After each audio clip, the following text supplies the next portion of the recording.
ó ti yé. tọ́pìkì ìtọ́kọ́ fún mi nù. alákọ̀ọ́kọ́ nù. tọ́ ẹlẹ́ẹ̀kejì ń bẹ ni pé ní social media gẹ́gẹ́ bí pé Atayeshe ò sí media àwa tá à ń bẹ media ni ntabari media tó kù díẹ̀ káàtó á fi tó mọ̀ lánàá létí ọkùnrin kan ọ̀sọ̀tàn àbí Opitan ni wọ́n ń kó kọ́ rẹ̀ òun náà ń bẹ ní media ni wọ́n ń sọ oríṣiríṣi ọ̀rọ̀ Atayeshe ó ti gbá ó tàwo ń sàn sọ oríṣiríṣiríṣiríṣi àmọ́ ntí àfiwájú tó yín létí tẹ́lẹ̀ ni pé bá a bá sọ fún yín bẹ́ẹ̀ bá tún sọ̀rọ̀ lórí ẹ̀ bàbá ibi tọ́lọ́hún níta òfin kú dé pẹ̀lú yín lónìí ẹ tún máa promote ẹ̀ tó láyé ò fẹ́ gbọ́. mo ti rí i. ẹ ti rí i. ọmọ yìí ló gbé wá fún mi. ọ̀rọ̀ parí èmi ni mo ti bẹ̀ tẹ́lẹ̀. èyí tí ń ṣe mídíà yìí. èmi ni mo ti bẹ̀ tẹ́lẹ̀. ó gbé wá fún mi lánàá. anákọ̀ọ́hún. ẹrọ́kùnrin o. mo rí i. ẹ bá ń kàn mọ́ sí bàbá ẹ dákun mo fẹ́ kẹ́ ẹ bá ń kàn mọ́ sí. mo rí i. ẹ ti rí i. gẹ́gẹ́ kan ń sọ̀tàn. ó ní wá fún un lóye tàn. tó wí nù bẹ́ẹ̀ni ti rí inú o. kọ́ máa ń tán kankan. rárá. ọ̀ya òpè ní ayé tálùkì yàmà ni. kọ́ máa ìtàn kankan. tọ́ba yẹ pé irú èyí òun ni wọ́n bá gbé tán lẹ̀ Yorùbá mú kí wọ́n máa tọ̀ tán lẹ̀ Yorùbá ajẹ́ pé òsì tàn gidi má. ọ̀rọ̀ parí. ọgbọ́ òsì tàn gidi lẹ̀. èèyàn lòun ka tíra ṣé àdámà ni ṣé àdámà ń bó ló ti ka tíra ṣé àdámà kó mú tíra jáde kọ́ka. Allahu Akbar. mo gbọ́ lánàá èmi sọ fáwọn ọmọ mi pé mo lélẹ̀ yí ẹsẹ̀ ní tá a máa fún lésì. èmi ni mo ti sọ fún. ọ̀rọ̀ tí èyí sọ tá a lè máa sọ. Allahu Akbar. èèyàn lòun ka tíra ṣé àdámà. mo gbọ́ báyìí tó ń pé inú tíra bàbá ṣé àdámà ní Ìlọrin ilẹ̀ Yorùbá ni ka tíra àwọn jáde ká gbọ́. tọ́ba yẹ kó bá rí tíra kàtọ́ wá rí itú. àwọn abẹ́rẹ́ lọ́wọ́ rẹ pé ńgbà tó ọmọ eléyìí eré ibú wo ló tún wá bọ́ débi tó ń lọ lè bá wọn jẹ olóńgbò. ọgbọ́ àgbọ́yé bàbá. ìtàbínú pé ńgbà ọmọ arúgbó dídí tíra ṣé àdámù yìí tó sì lè ka eré ibú wo ló tún wá bọ́ tó tún lè bá wọn jẹ bọ́. ẹ wo irọ́ tí ó da. irọ́ ní pa èmi jẹ́ ní bọ́ láti rí tẹ́lẹ̀. irọ́ burú mọ́ ká èmi kàn rẹ̀ rẹ̀. irọ́ ní pa. ọkùnrin sì ń parọ́ èmi ń sọ wípé Ìlọrin ẹ ṣe ilẹ̀ Yorùbá ilẹ̀ yẹn ò kí ń ṣe ilẹ̀ Yorùbá ń bẹ ńlọrin a sì ń sọ Yorùbá ẹni tó ń wí mọ́ máa. ẹ mọ̀ bàbá programu ó ti wá ṣe programu ńlọrin rí àwọn gbé máa ń gbá tí ó wà lọrin lọ́sọ̀ọ̀sẹ̀ ọjọ́ kí ni máa ṣe àná láti Abdul TV ọjọ́ Tuesday ni máa ṣe torí rẹ̀ wọ́n ti iléeṣẹ́ rédíò kan torí tiẹ̀ náà fi iléeṣẹ́ rédíò kan torí ẹ̀wọ̀n etí nígbà tí ń pa ìtàkìtà àwọn àtàn tí ò yẹ tí ò mọ nǹkankan. òun lè fi tó ẹ pọ́dọ̀ rẹ̀ nìkan ṣẹ́kù sí. mo fẹ́ fẹ́ pọ́dọ̀ eléyìí bá ẹni wọ́n torí ẹ̀ ti iléeṣẹ́ rédíò.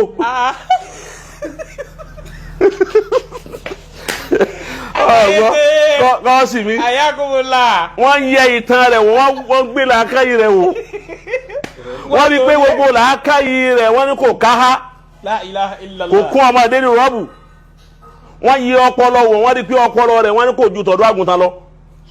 wọ́n ní ìwọ yóò ṣẹni tó lè máa pọ́ sọ ìtàn ká pẹ̀lú ẹ̀ látún wá fún ní oyè látún wá jáwé lé lérí pé òun lọ́mọ̀tàn sọ. ọgbọ́n so èyí wọ̀nyí sẹni tí èèyàn lè máa dá lóhùn kódà bó tún sọ nǹkan mi lọ́la gbọ́dọ̀ èmi sọ fáwọn ọmọ pé ẹ má gbé kinní rẹ̀ wádọ̀ mi má ó ti yé òun tún wá rèé dé wá tún wá sọ fún ọ dáadáa kó lè bá àmọ́ yí pé mo mọ̀ ó ti yé lẹ́ni à ń sọ yìí ebi àní máa wá sọ kinní wá ti máa pẹ́ kí n sọ̀rọ̀ pé èsè Allahu Akbar wá ti máa pẹ́ nígbà mo rí mu ni àṣẹlẹ̀ ilẹ̀ ń pè pé ń sọ ìtàn wọn fún ni wọ́n jáwé lé lérí wọ́n fún láwọ̀dù fún òun lọ́mọ ìtàn sọ jù láyé èèbó kan wà gbọ́dọ̀ fún láwọ̀dù tọ́bajẹ́ èèbó ni torí kí èèbó tó lè fún yàrá láwọ̀dù kan yóò níbi tí yóò níbi tí kọ́dúrú ló dé ọwọ́ ti àwọ̀dù yìí. ọ̀dà òun tí wọ́n ń wí yìí tó lòun ń sọ ìtàn ilẹ̀ Yorùbá pé òun lòun má tàn gbogbo ilẹ̀ Yorùbá sọ òun lòun sì ń sọ yìí kọ́ akóhun náà wá jáde yìí kọ́ ọmọ Yorùbá lòun Fílàní ni ọ̀họ́ bónú o. kí mo pé Fílàní lòun ìpìlẹ̀ rẹ̀ Fílàní ìpìlẹ̀ rẹ̀ kìí ṣe ìpìlẹ̀ Yorùbá. Masha Allah. lẹ́yìn tó lòun ọ̀sọ̀tàn òun sọ̀tàn kìí ṣe ìpìlẹ̀ Yorùbá ìpìlẹ̀ Fúlàní nípìlẹ̀ Masha Allah. àwọn ará rẹ̀ ní Abdullahi ibn Fodio tí ń jábúrò Usman ibn Fodio ibi àwọn ti sàn wánu lẹ́yìn tí ń sọ̀tàn yìí. La ilaha illallah. kó dìbọn gẹ̀ kọjá de kọ́sọ́. sọ pé ó kò rí bẹ́ẹ̀ sọ pé èsè Fúlàní. ó padà di Yorùbá ni ara ń tà ń sọ náà nù pé ńgbà tó padà pẹ́ lára ara Yorùbá ló di Yorùbá. Allahu Akbar. ọmọ òun náà yọ kọ́wádìí ìbọn mọ̀tàn ó bá yẹ pé lóòótọ́ lọ́ba mọ ìtàn tó sì gbóye lóòótọ́ gbọ́dọ̀ mọ̀ yí pé ìran àwọn èsè Yorùbá. Allah ó níbi táwọn ti wá. ó níbi wọn ti wá. Akramakumul karim. sẹ́rù ẹ̀ ni Yorùbá wa gbé àwọn gbé tàn lọ́wọ́ kan bá wọn sọ ìtàn ó ti yé so inú tí wọ́n sì ń pè ní wípé ká tó lè gba rìwáyà nínú àwọn ṣurutu qabuli rìwáyà ká tó lè gba rìwáyà lọ́wọ́ yẹn òun tọ̀ òun náà gbọ́dọ̀ jẹ́ni tí yóò wà munsif albulugu yóò ti bàlágà wàlẹ̀ ákìlù yóò sì ń làákàyè tí wọ́n fi sẹ́ nǹkan ẹni tí ń sọ ìtàn tí ó sọ tán wípé Fúlàní làwọn bí àwọn tí ń bọ̀ wárì àwọn lọ́wọ́ jáde wọn á gbà náà òun ṣe wọn sọ̀tàn lọ́rin ìyá ń pé Ìlọrin èsì ilẹ̀ Yorùbá onílẹ̀ Yorùbá ni ṣé bí àwọn Fúlàní lẹ́ẹ̀kọ́ jà fún Fúlàní tó jẹ́ pé àwọn ni fámìlì paríparí pàgbà àbíkílẹ̀ wọn pé. paríparí pàgbà yín láti pilẹ̀. ó dákun ọ̀rọ̀ yín wọn ọ̀rọ̀ ọba ń gbọ́ mú kàṣà. mú ọ̀rọ̀ mi wá àfa ẹ fọ̀rọ̀ eléyìí wọn lẹ bọ́ bá tún bẹ́jà lọ́la ń gbé díà tó lóun ń gbé ìtàn kan wá àbó ń gbé kan wá ẹnìkan má gbà lọ́wọ́ ẹ̀ kò sí tàgídí lọ́wọ́ rẹ̀. irọ́ ni.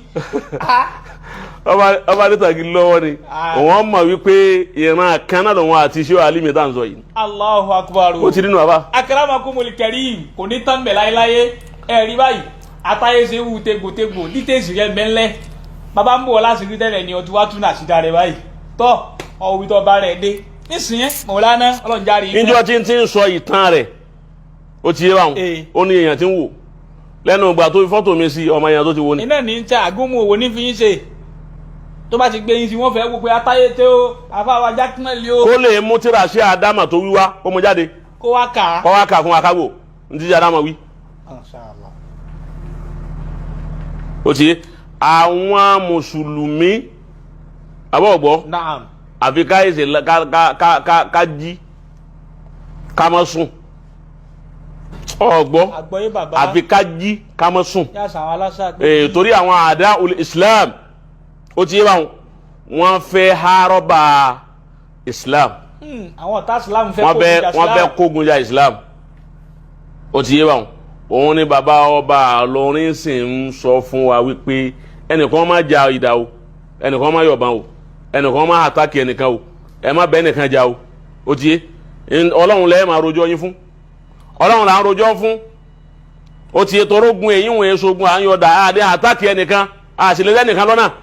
Masha Allah. torí Islam wà fàyè lẹ̀ fún wa bẹ́ẹ̀ wọ́n bá fẹ́ wọlé tọ̀ yín ẹ̀ gbọ́dọ̀ jí wọ́n ráyè wọlé sí yín lànà Islam wa ń wí àmọ́ gbogbo tí ń jẹ́ mùsùlùmí ká máa fi sínú àdúrà waradallahu alladhina kafaru bi ghayzihim àfilẹ̀ láti gbà tó ti bẹ̀rẹ̀ àfilẹ̀ njọ́ kan lam yanalu khayran wọn gbọ́dọ̀ bá orí bọ̀ wa kafa Allahu lil mu'minina al-qitala Ọlọ́run náà tó lẹ́ni tí ó máa bá wa jà wa kana Allahu qawiyyan aziz gbogbo ẹ̀yin tẹ́ ẹ jẹ́ mùsùlùmí ló jẹ́ àṣàdúrà fún bàbá ń bàrígà ó dúpọ̀ àṣàdúrà fún jóni. bẹ́ẹ̀ni bàbá ó ṣiṣẹ́ gbìyànjú. bàbá ń bàrígà máa dra ìkúpọ̀. ó gbìyànjú. gbogbo àwọn tí wọ́n ń jẹ́ ògo Ìlọrin wọ́n máa gbìyànjú púpọ̀. gbìyànjú. kọ́lọ́mọ́sá àwọn kún wa lọ́wọ́. Allahumma amin. wala Muhammadu rasulullah. Naam. Àlùfáà kan ẹrú Ọlọ́run ó mú ìbéèrè kan wá.